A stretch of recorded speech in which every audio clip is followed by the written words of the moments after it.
जी, हम बात कर रहे थे कि ये हमारे पास एक रिएक्शन हो रहा था, वर्ड्स रिएक्शन जिसे हम कहते हैं। और इसका मैंने आपसे पूछा था कि कौन सा प्रोडक्ट नहीं हो सकता। तो ऑप्शन आपके पास थे C4H10, बी ऑप्शन आपके पास था CH3, CH2, CH3, C option आपके पास था CH3, CH3, और डी ऑप्शन आपके पास था अल्कीन का। अब इसको समझते हैं। देखिए, मैंने आपको एक बात बताई है कि जब भी ऐसा सीन होगा जहां भी रेडिकल जनरेट होंगे तो उसमें एक से ज्यादा प्रोडक्ट बन सकते हैं। तो जब भी वर्स रिएक्शन होगा, आपने काम क्या करना होता है, ब्रोमीन को हटा देना है।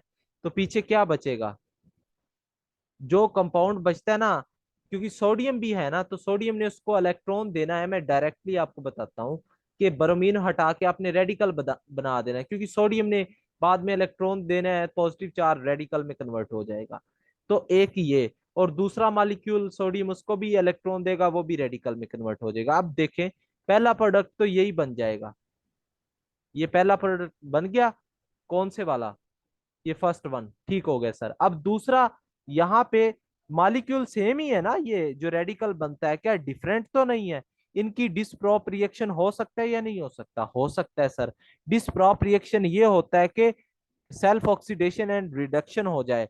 तो अगर अगर मैं ऐसा कर दूं कि इसमें से एक हाइड्रोजन इसको दे दूं, तो ये बन जाएगा C2H6, और पीछे क्या बचेगा, C2H4। तो आप देखें, डी वाला प्रोडक्ट बन गया और सी वाला प्रोडक्ट भी बन गया। अब कौन सा नहीं बनता, अनसिमेट्रिकल मैंने आपको पहले भी बताया है, पता तो होना चाहिए था। समझ आई इस बात की या नहीं आई जी? किसी को नहीं समझ आई तो दोबारा से पूछ सकते हैं। कि जब भी ऐसा केस आए तो आपने सर सेकंड वाला पॉइंट। डिसप्रॉप रिएक्शन देखना है। डिसप्रॉप रिएक्शन ये होता है कि हाइड्रोजन देकर देख लेना है दूसरे एटम को। तो इसको हाइड्रोजन दे देंगे, ये आपका था ना रेडिकल, इसमें से एक हाइड्रोजन इसको दे दिया, तो इसके पास बन गए C2H6, 6 हाइड्रोजन, और पीछे क्या बचेगा, ये वाला कंपाउंड C2H4। तो ये वाला भी पॉसिबल है और ये वाला भी पॉसिबल है। हाँ जी, अब समझ आई या नहीं आई? डिसप्रॉप रिएक्शन यही तो होता है, loss of hydrogen and gain of hydrogen. ठीक है, एक की ऑक्सीडेशन हो जाती, दूसरे की रिडक्शन हो जाती है। हाँ जी, क्लियर है ये, क्योंकि ये आगे काम आएगा आपको। जी सर। चले, अब इसमें से आपसे मैं एक और MCQs पूछता हूँ कि इसमें से कौन सा अच्छी आपको यील्ड देगा वर्ड्स रिएक्शन में। ये आपके पास है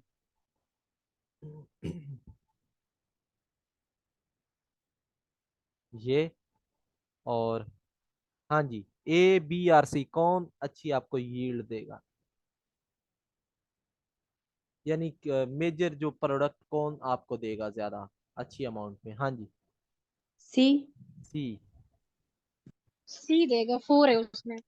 बिल्कुल सी देगा, क्योंकि वो सिमेट्रिकल है और इवन भी है। इवन हो और साथ सिमेट्रिकल हो, ये दो कंडीशन जिसमें आ जाए, वो आपको बहुत ज्यादा यील्ड देगा वर्ड्स में। ठीक है, अब हम बात करते हैं कि वर्ड्स रिएक्शन जो होता है वो एलिफेटिक कंपाउंड में कैसे हो सकता है, साइक्लिक जिनमें एक रिंग होती है, लाइक इसमें वर्ड्स रिएक्शन कैसे अप्लाई करेंगे। अब ना आपको पता होना चाहिए कैसे होगा, क्या प्रोडक्ट बनेगा। मैं आपको डायरेक्टली प्रोडक्ट बनाना सिखा देता हूँ। इसको हटाएं, और इसी तरह का एक सही। रेडिकल बनेगा ना, बाईसाइक्लो बनेगा। बाईसाइक्लिक बनेगा। बाईसाइक्लो। ठीक है, इसी तरह की एक और रिंग लगा देनी। समझ आ गई बात की, एलिफेटिक कंपाउंड में ये। इसके बाद आपके पास ना, आपको पता है कि सोडियम क्या करता है। अब ना रीजन के साथ पढ़नी केमिस्ट्री। सोडियम क्या कर रहा है, एक इलेक्ट्रॉन देता है, तो हमारे लिए ये लेस एफिशिएंट होगा क्योंकि एक इलेक्ट्रॉन दे रहा है। अगर आप चाहते हैं कि कोई ऐसा बंदा आए जो हमें 2 इलेक्ट्रॉन डायरेक्टली दे, तो उसके लिए एक रिएक्शन होता है Frank land reaction. Frank land reaction, ठीक हो गया सर। ये क्या करता है, यही काम होता है, इसमें कोई चेंज नहीं है। दो मॉलिक्यूल इसके लेने, ड्राई ईथर ले लेना है और ये आपको काम करके दे देगा। जिंक का पता है आपको क्या फायदा है इसमें जिंक यूज करने का? जी, क्या फायदा है जिंक का? दो इलेक्ट्रॉन। दो टू इलेक्ट्रॉन देता इलेक्ट्रॉन है। देता है। समझ आ गई? फ्रैंकलैंड रिएक्शन की मैकेनिज्म सेम है, कोई फर्क नहीं पड़ता सर। सर आपने वर्ड्स रिएक्शन पढ़ लिया। अब हम बात करते हैं फिटीग रिएक्शन की। फिटीग रिएक्शन ये क्या होता है? अब फिटीग रिएक्शन में आपके पास, आपने वर्ड्स रिएक्शन देखा, फिटीग में क्या होगा? फिटीग में याद रखे कि यहाँ वहां पे क्या था, वर्ड्स रिएक्शन में आप या तो ओपन चेन कंपाउंड ले रहे थे या साइक्लिक नॉन एरोमेटिक ले रहे थे। तो यहाँ पे साइक्लिक एरोमेटिक हेलाइड यूज करते हैं आप।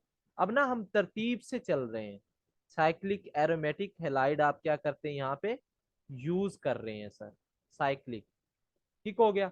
और ये साइक्लिक जो होते हैं ये फिर आगे चल के आपको प्रोडक्ट दे देते हैं। रीएजेंट सेम है, वही काम है। अब प्रोडक्ट आपने मुझे बता देना है इसका क्या बनेगा। देखिए एक वर्ड्स रिएक्शन करने से, हाँ जी, क्या प्रोडक्ट बनेगा इसका? बता दें। वही सोडियम और ड्राई ईथर है, फिटीग। डाइफिनाइल। हाँ जी, इस तरह से बाइफिनाइल बन जाएगा। ठीक है, बाइफिनाइल सिस्टम जो होता है आपके पास। तो मुश्किल तो नहीं आ रही ऑर्गेनिक केमिस्ट्री पढ़ते? ठीक हो गया। इसके बाद अब हम इन दोनों को अगर कंबाइन कर दें सर, क्योंकि हमने रिएक्शन देखा वर्ड्स और फिर हमने फिटीग रिएक्शन देखा, इन दोनों को मिला दें तो क्या बनेगा? वो स्टूडेंट अभी कुछ पूछ रहा था, मेरे ख्याल में इसी से लिंक था। चले, वर्ड्स में क्या था? ओपन चेन वाला। और फिटीग में क्या था? एरोमेटिक था सर। तो अब इसमें एक आपने ले लिया ये। अब वो स्टूडेंट कह रहा था ना कि सर सब्स्टिट्यूएंट लगाओ तो फिर क्या होगा? तो उसके लिए मैंने कहा था आगे आएगा, तो वो आ गया। अब समझ ले वो भी। अब देखें कि ये आपके पास है, ये क्या है, कहाँ से आया है? ये वर्ड से आया है। और ये कहाँ से है? फिटीक से आया है। ये फिटिंग नहीं है, फिटीक है। तो बाकी काम सेम है। अब प्रोडक्ट क्या बनेगा? ये हटा दें, ये हटा दें, ये प्रोडक्ट बन जाएगा। टॉलरीन। हाँ जी, ये हो गया। समझ आ गई बात की? तो एक तरतीब से जब चलते हैं ना तो फिर आपको और ही अच्छे अंदाज में समझ आती है केमिस्ट्री। तो इसके बाद एक और रिएक्शन है, उसका नाम है उल्मान सिंथेसिस। उल्मान सिंथेसिस क्या होती है? काम वही है, लेकिन ये सिर्फ परफॉर्म्ड होती है जब आयोडीन लगा हो बेंजीन रिंग के साथ और कॉपर पाउडर फॉर्म में लिया जाए, तो ये आपको प्रोडक्ट दे सकता है। सिर्फ और सिर्फ इस केस में ये एक नेम्ड रिएक्शन है। ये क्या है? एक नेम्ड रिएक्शन। ऐसा भी आपने ना, कुछ नेम्ड रिएक्शन भी आते हैं तो उनको भी याद रखना है। हाँ जी, इसमें आयोडीन स्पेसिफिक है और कोई हैलोजन नहीं लग सकता। इसके बाद हम बात करें रिडक्शन ऑफ अल्काइल हैलाइड, बहुत इंपॉर्टेंट टॉपिक है। इसके ऊपर वैसे हमने एक चैप्टर पढ़ना है जो कि हमारा अगला चैप्टर होगा, रिडक्शन ऑफ अल्काइल हैलाइड। इसके नतीजे में भी आपको मिल सकते हैं जी। अब अल्काइल हैलाइड जो होते हैं ये डायरेक्टली आप अल्केन में कन्वर्ट कर सकते हैं by using some reducing agent like lithium aluminium hydride, sodium borohydride, इस तरह के। तो अगर हम बात करें reduction by zinc dilute HCl, मैं आज तब आपको बताऊंगा कि कौन से रिड्यूसिंग एजेंट है, कौन से ऑक्सीडाइजिंग एजेंट है। स्टूडेंट को यहीं पे प्रॉब्लम आती है। सॉरी। तो फिर मैं आपको बताऊंगा कि कौन से रिड्यूसिंग है और कौन से ऑक्सीडाइजिंग है। सर ये आपके पास है CH3Cl, जिंक डाइल्यूट HCl। अब ये प्रोडक्ट आपको दे देगा CH4 और जिंक क्लोराइड। इसने रिड्यूस कर दिया। मैकेनिज्म बता दें सर, मैकेनिज्म देख लेते हैं। जिंक ने क्या करना है, जिंक 2 इलेक्ट्रॉन दे देगा और इसने क्या करना है सर, CH3 पॉजिटिव बना देगा और Cl नेगेटिव जनरेट कर देगा। अब यहाँ पे CH3 पॉजिटिव है, चूंकि 2 इलेक्ट्रॉन जिंक से आए हैं तो ये क्या बना देगा, CH3 नेगेटिव। सर यहाँ पे HCl का क्या रोल था, HCl क्या काम करता है, उसको क्यों लिया। HCl आपको प्रोटॉन देता है, HCl पॉजिटिव प्रोटॉन देगा आपको, तो ये इसके साथ रिएक्शन करेगा और आपका प्रोडक्ट बन जाएगा। समझ आ गई है रिडक्शन कैसे होती है जी, क्लियर है यहाँ तक।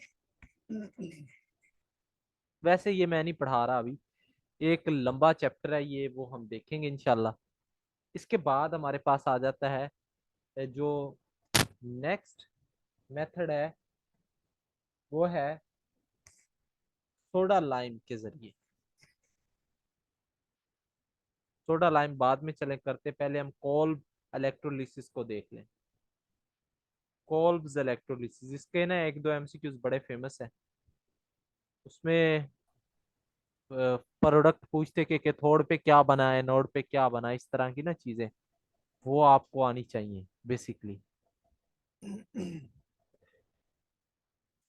अब हम बात करें कोल्ब्स में, तो आपको पता होना चाहिए कि इसमें ना हम ये कार्बोक्सिलिक एसिड का साल्ट लेते हैं। ऐसा क्यों होता है कि हम कार्बोक्सिलिक एसिड डायरेक्टली नहीं लेते, कोई बता सकता है मुझे। कोल्ब इलेक्ट्रोलिसिस में कार्बोक्सिलिक एसिड का साल्ट क्यों लेते हैं। सर का, ये जो है पार्शियली डिसोसिएट करता है, मतलब 100% भी करता। बिल्कुल ऐसा ही है। याद रखें, ये जो आपके पास है ये वीक एसिड होता है और ये लेस डिसोसिएट करता है, जबकि जब आप इसको साल्ट में कन्वर्ट कर देते हो, लाइक सोडियम लगा दिया, तो अब इसके ऊपर चार्ज ज्यादा आ गया और ये अच्छे से डिसोसिएट कर जाएगा और प्रोडक्ट ज्यादा मिलेगा। ठीक हो गया। कोल्ब इलेक्ट्रोलिसिस में सोडियम या पोटाशियम के ही साल्ट यूज होते हैं, याद रखें, क्योंकि ये इजीली डिसोसिएट हो जाते हैं, बाकी साल्ट यूज नहीं करते आप, सोडियम और पोटाशियम के ही करने हैं। अब इसमें काम क्या होता है कि आपके पास इसमें भी सिमेट्रिकल प्रोडक्ट मिलता है आपको, अनसिमेट्रिकल नहीं मिलता, याद रखें। सिंगल कार्बन वाला अल्केन नहीं आपको मिलता। इसकी इलेक्ट्रोलिसिस करवाते हैं। इलेक्ट्रोलिसिस का मतलब आपको पता है ना, कि वाटर की ब्रेक डाउन करवानी है in the presence of electricity, तो उसके नतीजे में आपको अल्केन मिल जाएगा। और प्रोडक्ट लिखने का तरीका क्या है कि ये जो कार्बन है और हाइड्रोजन है, इनको डबल कर दे, जस्ट क्या कर दे इनको सर, डबल कर दे। ठीक है। अब देखते हैं हम C2H5। अभी शायद आपने इलेक्ट्रोकेमिस्ट्री पढ़ी होती तो ये आपको बहुत बेहतरीन अंदाज से समझ आ जाना है। खैर वहां पे हमने बड़ी डिटेल में पढ़ना है इलेक्ट्रोकेमिस्ट्री में। ये काम ऐसे होता है कि ये डिसोसिएट कर जाएगा इजीली, और वाटर भी है, चूंकि वाटर भी टूटेगा H पॉजिटिव में और OH नेगेटिव में। अब आपके पास ना दो दो चीजें आ गई हैं। एनोड पे क्या होती है सर, एनोड पे ऑक्सीडेशन होती है, ये बात आपको पता है ना। एडिशन ऑफ ऑक्सीजन होता है एनोड पे, लॉस ऑफ इलेक्ट्रॉन होता है या लॉस ऑफ हाइड्रोजन होता है। तो लॉस ऑफ हाइड्रोजन इन दोनों में से कौन ज्यादा देगा। एक आपके पास OH है और एक आपके पास ये है जी। तो याद रखें, अगर पोटेंशियल देखें रिडक्शन, तो इसका ज्यादा होता है। तो ये क्या करता है, इसके 2 मॉलिक्यूल होते हैं, क्योंकि आपने 2 लिए थे, ये नेगेटिव चार्ज है तो ये लॉस ऑफ इलेक्ट्रॉन कर देता है किसके ऊपर, एनोड के ऊपर। और एनोड का मतलब ही लॉस ऑफ इलेक्ट्रॉन है या एडिशन ऑफ ऑक्सीजन है। ये बन गया। अब आगे का काम क्या होना है मैं आपको बताता हूँ। ये आपके पास था C2H5 C double O and O। अब ये जो बाड होता है ना, ये वाला, ये इतना अच्छा नहीं होता, स्ट्रॉन्ग नहीं होता। क्यों नहीं होता? क्योंकि यहाँ पे इलेक्ट्रॉन विथड्राइंग ग्रुप लगा होता है। ठीक है, तो इट मींस कि ये जो बाड है ये ब्रेकेज रखता है, ये टूटने की सलाहियत रखता है अपने अंदर। तो यहाँ पे कौन सी क्लीवेज हो जाएगी? होमोलिटिक क्लीवेज हो जाएगी। हीट करनी पड़ती है थोड़ी सी आपको, तो ये आपको कार्बन डाइऑक्साइड गैस दे देगा, और C2H5 रेडिकल 2 मिल जाएंगे आपको। अब ये 2 रेडिकल आपको पता है मिलकर क्या बना देंगे? C2H5 एंड C2H5 ये बना देंगे। समझ आ गई ये बात की? किसी को ना समझ आई दोबारा पूछ सकता है। तो ये काम हो गया। इसके बाद कैथोड पे क्या होगा? कैथोड पे आपको पता है हाइड्रोजन है, वो 2 इलेक्ट्रॉन लेगा और वो हाइड्रोजन गैस दे देगा। और इसी तरह सोडियम बचता है पीछे, और सोडियम चूंकि बेस के साथ ये दोनों चीजें बच गई थी ना ये वाली, तो ये बचेंगे और NaOH बना देंगे। तो सर आपको पता चला एनोड पे क्या मिलता है? अल्केन। और कैथोड पे क्या मिलता है? हाइड्रोजन। ठीक हो गया। तो ये रिएक्शन की ब्यूटी थी, मैकेनिज्म था इसका, और इसका मैंने आपको बता भी दिया है। और अब यहाँ पे भी ना आपको पता है फ्री रेडिकल जनरेट हो रहे हैं। तो जब जहां भी फ्री रेडिकल जनरेट होता है वहां पे मोर देन 1 प्रोडक्ट पॉसिबल होते हैं। अब अगर आपने साइक्लिक कंपाउंड लेना है तो इसकी कैसे बनेगा? ये काम कुछ नहीं है, वही इसको हटा देंगे आप और क्या बना देंगे? ये बना देंगे। ठीक हो गया। तो इस तरह से करना है। इसके बाद ना एक और छोटा सा रिएक्शन है वो देख लेते हैं, बहुत इंपॉर्टेंट है। सोडा लाइम मेथड, इसको हम स्टडी कर लेते हैं। सोडा लाइम मेथड जो है ये क्या बात करता है? अच्छा, इसमें क्या होता है कि सोडा लाइम में आप यूज करते हो, क्योंकि सोडा लाइम जो होता है कास्टिक सोडा और क्विक लाइम यानी NaOH और कैल्शियम ऑक्साइड इनका मिक्सचर को सोडा लाइम बोलते हैं, ये आप यूज करते हैं यहाँ पे। ठीक है। अब इसमें भी वही काम है जो पीछे आप करके आए हैं कार्बोक्सिलिक एसिड वाला। और इसमें भी वो सारा आपका जनरेट होगा, ऐसे जाएगा, पहले RCOO नेगेटिव बनेगा, ये सोडियम लगा लें साथ। ठीक है। और इसके नतीजे में बाद में वो प्रोडक्ट बनेगा। तो इसका मैकेनिज्म मैं अगर आपको बताऊं तो आपने क्या करना है, RCOONA, R यहाँ पे अल्काइल ग्रुप है, इसको लेना है और RH बनेगा, यानी कोई अल्केन बनेगा। आपका मैकेनिज्म सेम है, बेसिक मीडियम में ले रहे हैं आप। तो इसमें क्या होगा, क्योंकि ऑक्सीजन के पास नेगेटिव चार्ज है, ये सोडियम तो निकल जाएगा ना, तो ये रेजोनेंस शो करवाएगा ये इधर, और ये बांड अब टूट जाएगा, तो ये बनेगा बेसिक मीडियम में, ये टूटेगा, याद रखना है। ये आपके पास बनेगा R नेगेटिव बनेगा और CO2 रिमूव हो जानी है। ठीक है।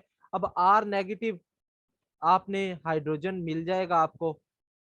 ठीक है। और ये रिएक्शन आपका हो जाएगा। ये मैकेनिज्म है। इसमें क्या जनरेट हो रहा है? कार्बेनाइन जनरेट हो रहा है, याद रखना है आपने। अच्छा, आपसे मैं अगर पूछूं कि इसमें से कौन ज्यादा फास्ट सोडा लाइम रिएक्शन देगा, आपने GOC पढ़ी है और मैं उम्मीद करता हूं आपको आती भी होगी। ये आज का लास्ट क्वेश्चन है और मीटिंग एंड हो जाएगी हमारी। ये और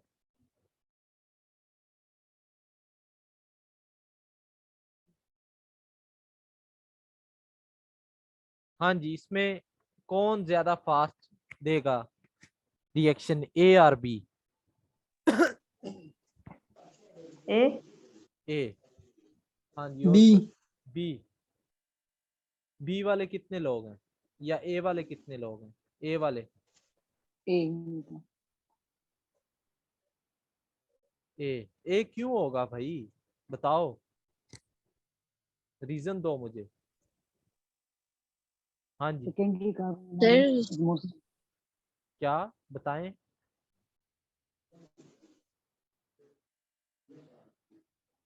बताएं, रीजन तो देना, आप क्यों ए कह रहे हैं?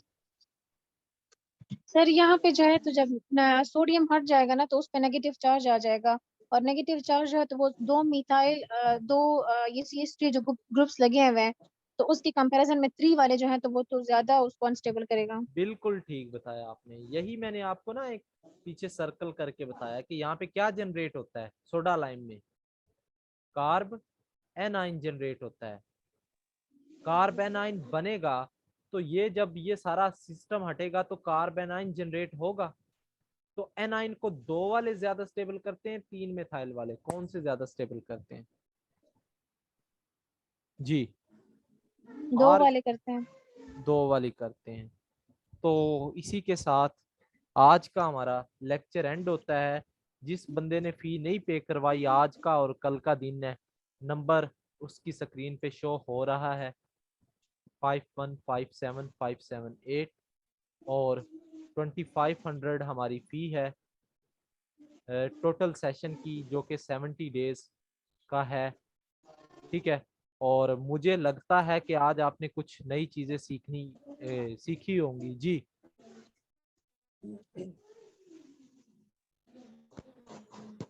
शायद आप जो रवायती बुक्स हैं उनसे हटके आपने कुछ लर्न किया हो। किसी का कोई सवाल है तो वो पूछ सकता है। सर वो लास्ट वाली रीजन बता दें, कार्बनाइन बनेगा। कार्बन एनाइन जब बनता है ना तो आपने जीओसी के लेक्चर सुने? नो सर, मैंने वो मत करवाई है, कल वाला सिर्फ सुना था, उससे पहले मैं थी नहीं। चले, कार्बन आयन जो होता है ना, नेगेटिव चार्ज को वो ग्रुप स्टेबल करते हैं जो उससे इलेक्ट्रॉन ले लें, जबकि मिथाइल जो होता है वो इलेक्ट्रॉन डोनेटर होता है। ठीक है, तो एक में 3 लगे हुए थे तो 3 वाले तो ज्यादा अनस्टेबल करते, तो 2 की तरफ हम जाएंगे। ठीक है, और किसी का कोई सवाल? जी सर। सर ये जो आपने डिस्क्रॉप्ट बताया तो ये इसकी स्पेलिंग क्या है सर? जो ऑक्सीडेशन रिडक्शन साइमल्टेनियसली करते हैं। किसके स्पेलिंग? डिस्क्रॉप्ट सर आपने कोई नाम लिया है, यूज किया लेक्चर में? डिस्प्रोपोर्शनेशन रिएक्शन है। अच्छा सही है। हाँ जी, और कोई सवाल? मैंने कहा शायद अब आप मेरी इंग्लिश पे भी जा रहे हैं, केमिस्ट्री तो मेरी वीक है ही, अब आप इंग्लिश की भी गलतियां निकालने के लग गए हैं। हाँ जी, नो सर, सर ऐसी बात नहीं है सर, मेरे लिए ये वर्ड थोड़ा सा न्यू ठीक था है शायद, ठीक है। तो मैंने कहा। हाँ जी, और किसी का कोई सवाल?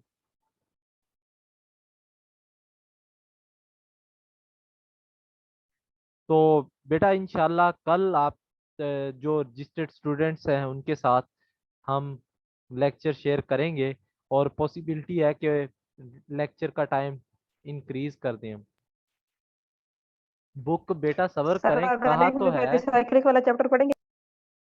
बुक का आपको बोला तो है 1 जून को आपसे सारी चीजें शेयर कर देंगे। टेस्ट का भी बताया है कि ग्रुप में 2 जून को टेस्ट होगा, जीओसी का पहला। थोड़ा सा ब्रेक पे पैर रखें। हाँ जी, क्या आपने क्या पूछा है? जी, किसी ने क्वेश्चन पूछा है यहाँ पे।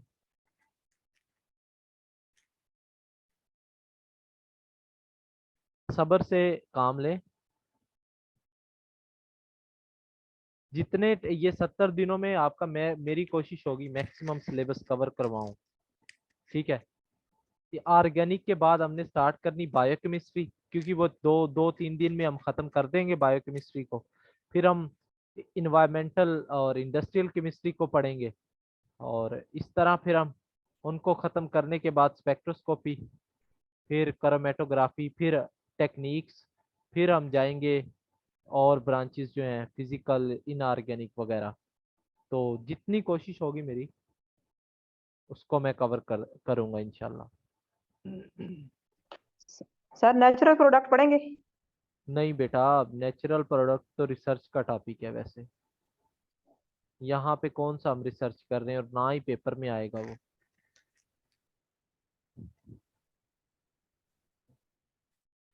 तो इतना एडवांस नहीं, रिसर्च में तो नहीं हम घुसेंगे, लेकिन आपको बहुत सी चीज़ें नई मिलेंगी ज़रूर।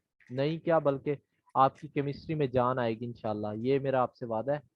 और आप जब, आपको इंडस्ट्रियल केमिस्ट्री में अंत की पढ़ा दूंगा।